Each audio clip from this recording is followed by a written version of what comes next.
Shabu sa warehouse, nasa bat, lakas. Shabu sa warehouse, nasa bat, umantakin mo. Saan galing tong shabu? Sa Pantalan. Wala naman na tayong rito plantasyon dito So itong shabu na to, sigurado galing yan sa ibang bansa, papasok ng Pilipinas. Paano yan nakapasok ng Pilipinas? So katulad din ng bigas, papasok yan dito, pipirmahan nila, i-scan pa yan. Tapos syempre may mga aso naman siguro tayong sniffing dog. Bakit ang dami niyan? Hindi yan 3.8 billion worth na shabu ay na shabu, hindi na detect ng mga aso yan. Sigurado ako diyan pa lang sa sa customs, alam na nila kung kanino yung kargamento na yan kasi meron yung papel Hindi naman yan pumapasok yung mga kargamento na yan tas walang may-ari Diba? Syempre, alam ba, itong container 5. Sino may-ari niyan? Si Boss Dada. Ito yung kanyang permit, ito yung kanyang taxes na binayaran. Okay, sige, release. Ngayon, itong itong hayop na shabu na to, paano tong nakapasok sa atin, nailagay sa sasakyan, at nadala sa warehouse na yan pagkarami-rami niyan? Di parang parang din yan, bigas din yan. Sino may-ari ng warehouse na yan? Bakit hindi natin na makulong? Sabi niya, but you may never know. You may never know though. That's easy for the terrorists to get into the country if you're always relying on modernized technology. Don't worry, we have a lot of terrorists here in the Philippines. The terrorists in other countries will not dare to come here in the Philippines to do terroristic acts. Why? Because we have terrorists already doing terroristic acts. Or there are people already that are not terrorists who are doing terroristic acts already here in the Philippines. Pero syempre, kahit naman saan bansa kay mahigpit yung border security or hindi, yung risk naman na papasukan ka ng bulok, lagi naman yan nandiyan. Lagi lang yan nandiyan. Sige, tingnan nga natin to. Gano'ng kadami itong drugs na naman to. Grabe. Ganito karami yung mga droga ngayon sa Pilipinas. Ay, Diyos mio. Sa halos 4 na bilyong pisong halaga ng shabu ang nasabat sa isang warehouse sa Pampanga. Ang mga naturang droga itinago sa mga pakete ng tsaa. Nasa frontline ng balitang yan, si Gary De Leon. Magkakasamang pinasok ng mga operatiba ng NBI, Bureau of Customs at PIDEA. Ang warehouse na ito sa Mexico, Pampanga. Tumambad sa kanila ang mga sako ng patuka, kahon ng chicharon, dried fish at soft drinks at mga pakete ng tsaa. Pero nang buksan ng mga pakete, puting powder ang laman at nang ipasuri ang laman ng tibag sa mga chemist ng NBI. Positibo ito sa methamphetamine, hydrochloride o mas kilala sa tawag na shabu. Yung bulto-bulto na shabu na galing pa raw ng Thailand at idineklarang general merchandise na detekto ng BOC sa kanilang x-ray. Pero walang kumuhang consignee kaya nagsagawa na sila ng controlled delivery dito sa Pampanga. September 19 nang dumating sa Port ng Subic ang kargamento at naproseso noong September 20. Ang mga otoridad mismo ang nag-deliver sa warehouse ng shipment para kunin ito ng consignee na low-carb consumer goods. Pero walang sumipot para kunin ang shipment. Lahat po. Pero sigurado ako may pangalang kayo. Diba? So parang lumalabas, walang kumukuha ng kargamento, ihatid na natin. So, siyempre, hinahatid nyo yan doon sa address kung saan.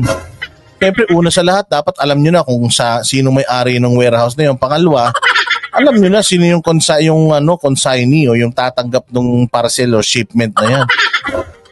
Bakit wala kayong pangalang Wala kayong pangalang inilalabas. Puro na lang, puro kalakal na lang yung pinakikita nyo, ha? Ano yan? Nagkabayaran na ba dyan? Tumakas ka na. Huli ka, daming shabu niyan. Magkano yung halaga ng shabu? 3.8 billion. Bigay ka sa amin ng mga 50 million. Shoot, alis ka na. Bigay ka ng mga 50 million. Sibat ka na. Okay na yun. Ay, nako, Diyos ko po. Asan yung may-ari niyan? Kakalokohan tayo. po ng movement naman po niya, it was properly coordinated from before the arrival of the shipment. Lahat po ng movement po nitong shipment na to, NBI, PIDEA, and all other Loko-loko to si Wasali. Kasi nung nakaraan, mga bossing, yung mga smuggled na bigas, nung napatunayan nilang smuggled, binigyan nila yung may-ari ng 15 days. Nung hindi nakapag-comply, yung bigas binigay nila sa mga tao. Pucha, ito ha, pag hindi nakakapag-comply yung may-ari niyan, baka naman ipamigay nyo sa tao yan ha.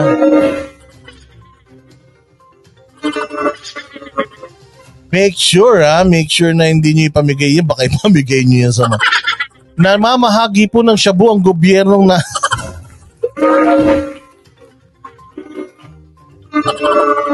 Wag parang awa nyo, hindi po yan agricultural products. Hindi po yan for public consumption. Kung pwede, total, di ba? Na-check nyo na, na-check nyo na. Lahat, check natin. Toink, toink, toink, lahat. Okay, lahat siya positive shabu. Okay. Pakimarka na. Ilagay na dyan sa listahan kung gaano karami, gaano kabigat. Okay, so ito, hindi na natin to, i-video nyo.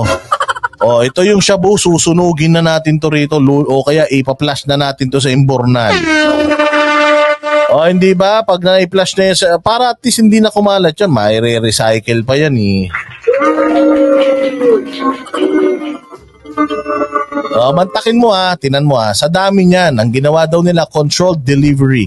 Nagpunta sila from saan galing yan, dinala nila sa warehouse na yan. Wala daw nag-receive.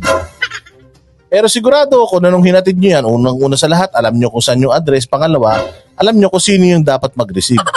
Hindi kayo sinapot ng nagre-receive. Anong gagawin nyo dun sa dapat mag-receive? Baka naman mamaya nauna yung nauna yung... Magtataka ka talaga dito magtataka ka. Sige, tuloy natin. Like, that concerns the shipment, updated po kami lahat dito. Aabot sa 360 kilograms ng shabu na may street value na 3.8 billion pesos ang nasamsam. Sabi ng NBI, na-trace nila ang pagdating ng droga mula Thailand sa tulong ng isang asset. We were able... Tulad nun, may asset. Puchan, tindi ng asset nyo Bakit yung mga intel asset ninyo accurate pagdating sa droga at pagdating sa mga impormasyon patungkol kay Tebes, kay Bantag, palpak yung mga asset nyo. To penetrate the drug syndicate, so we were able to identify the personalities involved and the plan to ship the drugs into the country. Local and there are international players involved. Kapagtaka, sir. Bakit na ipalalabas nyo na sa media yung shabu, pero wala naman kayong ipinipresentang mga pangalan ng mga tao, sinong tatanggap nito? Ano sasabihin nyo? Hindi pa namin pwedeng i-divulge yung information, baka makatakas. Makatakas o baka patakasin. And this particular shipment, this is a 3-year-long operation. Wala mang nahuli sa operasyon. Kilala raw ng mga otoridad ang mga tao sa likod ng naharang na droga. Kasunod dito, sinabi ni Justice... Kilala? Asan yung mga pangalan? Sino yung mga yan? Bakit yung nag-positive na happy dyan sa Mandaluyong, pinangalanan nyo kagad? Si Tebis, pinangalanan nyo kagad. Si Bantag, pinangalanan nyo kagad. Bakit yung mga yan, hindi nyo mapangalanan? Anong inaantay nyo? Ano pang inaantay nyo? Bakit di nyo mapangalanan yan? Secretary Boying Rimulya na dapat higpitan ang pagbabantay sa mga pantalan lalo na sa Subic. Subic ang mainit ngayon. Actually, Subic rin ang aming na-pinpoint na source ng agricultural smuggling. Subic din ang na-pinpoint namin na source ng maraming smuggling sa bansa. We have to watch over our port. Asan na? Asan na, Boying? Di ba magaling kang magaling kang magbitaw ng mga pangalan, sino to, sino yan. Di ba magaling ka sa ganun, sir? Bakit kaya pagdating sa drugs, wala kayong mga binibitawang mga pangalan kung sino-sino mga may-ari niya?